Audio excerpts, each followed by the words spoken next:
আরে একই খেলা, এটা হচ্ছে হাডুডু খেলা। যশোরের বসুন্দিয়ার জঙ্গলবাদাল গ্রামে অনুষ্ঠিত হয়ে গেছে গতকাল রাতে জঙ্গলবাদাল পশ্চিম পাড়া আয়োজিত এক বিশাল হাডুডু খেলা। এই হাডুডু খেলাতে জঙ্গলবাদালকে 4 ভাগে প্রথমে ভাগ করা হয়। 4টি পাড়া থেকে আসে বিখ্যাত সব খেলোয়াড়রা, কিন্তু পরবর্তীতে খেলা এতটাই জনপ্রিয় হয়ে যায় যে 6টি টিম হয়ে যায়। তো এই 6টি টিমের নাম আমি বলছি: জঙ্গলবাদাল পশ্চিম পাড়া, জঙ্গলবাদাল পূর্বপাড়া, জঙ্গলবাদাল শেখপাড়া, জঙ্গলবাদাল খালঘাট, জঙ্গলবাদাল ঘোপেরডাঙ্গা ও জঙ্গলবাদাল করিম মাওলানার আরও একটি টিম। তো খেলাটি আপনারা দেখছেন এবং সেই সাথে দেখছে স্থানীয় মা বোনেরা।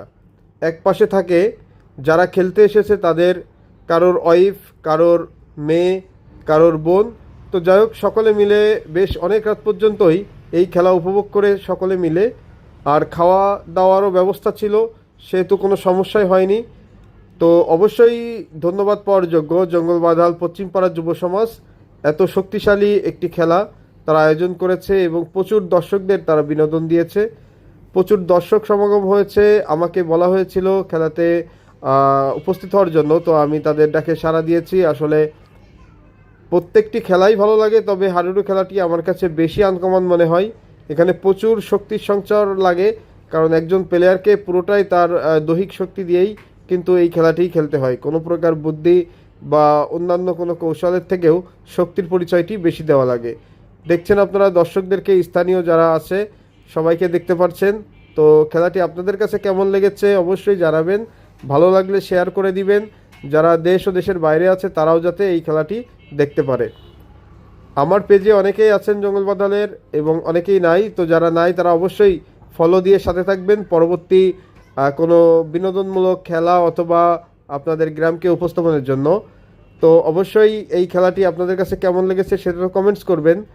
আর বাংলাদেশের এই জাতীয় খেলা হাডুডু কেন, আপনারা একটু কমেন্টস করেন কী কারণে বাংলাদেশের জাতীয় খেলাকে হাডুডু করা হয়েছে এত খেলা থাকতে। শীতে যে খেলাগুলো মূলত হয়ে থাকে তার ভিতরে সবথেকে বেশি জনপ্রিয় হচ্ছে এই হাডুডু খেলা। নতুন প্রজন্মের অনেকেই কিন্তু এই খেলার সাথে পরিচিত না। কিভাবে খেলতে হয়, কিভাবে এটা পরিচালনা হয়ে থাকে এ বিষয়ে অনেকে অভিজ্ঞ না। তো জঙ্গলবাদালের অনেকেই কিন্তু বেশ নামকরা প্লেয়ার এবং বাইরেও খেলে থাকে, তাদের জন্য এই খেলাটি আয়োজন করাও সহজ এবং বেশ সুন্দরভাবে তারা এই খেলাটি সবার সামনে উপস্থাপন করতে পারে, সেটা দেখতেই পারছেন। তো বসুন্দিয়াবাসী যারা এই খেলাটি দেখছেন, বসুন্দিয়াবাসী যারা আয়োজন করতে যাচ্ছেন, তারা অবশ্যই জঙ্গলবাদাল এই টিমগুলোর সাথে যোগাযোগ করতে পারেন। আর সেই সাথে এই ভিডিওটি দেখার মাধ্যমে আপনি শেয়ার করে দিলে অন্যরাও কিন্তু এই ভিডিওটি দেখে অনুপ্রেরিত হবে। কারণ আসলে যে পরিমাণে মাদকের ভয়াবহতা ছড়িয়ে গিয়েছে তাতে করে কিন্তু যুব সমাজ নষ্ট হয়ে যাচ্ছে।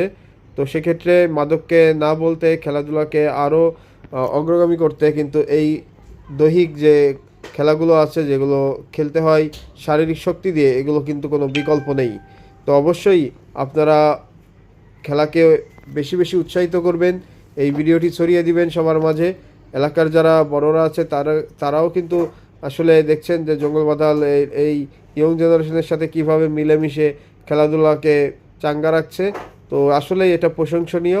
জঙ্গলবাদাল গ্রামের সবাইকে আবারও ধন্যবাদ দিচ্ছি এবং মা বোনেদেরকেও আসলে এই খেলাতে আমন্ত্রণ জানানো হয় এবং তারা খুব সুন্দরভাবে এই খেলা দেখতে থাকে। বাইরে থেকে যারা আসছে তারাও কিন্তু বেশ সুন্দরভাবেই এই খেলাকে বাহাবা দিয়েছে এবং সবাই আর কি এনজয় করেছে খেলাটি।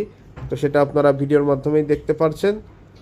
তো এই খেলার আরেকটি যে বিষয় সেটা হচ্ছে এখানে বুদ্ধিরও কিছু বিষয় আছে, যে কেউ কিন্তু এখানে এসেই শুধু শক্তি দিয়ে পারবে না, কারণ একজনের সাথে কিন্তু 4 জন এখানে আরও ইনভলভ হয়ে যায় সাথে সাথে।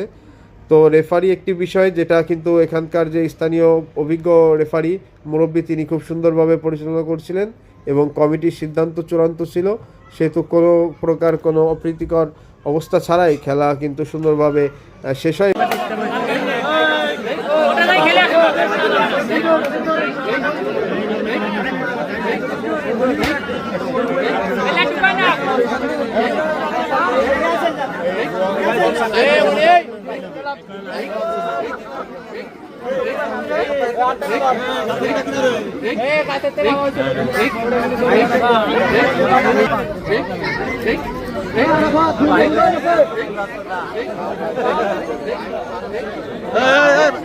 কথা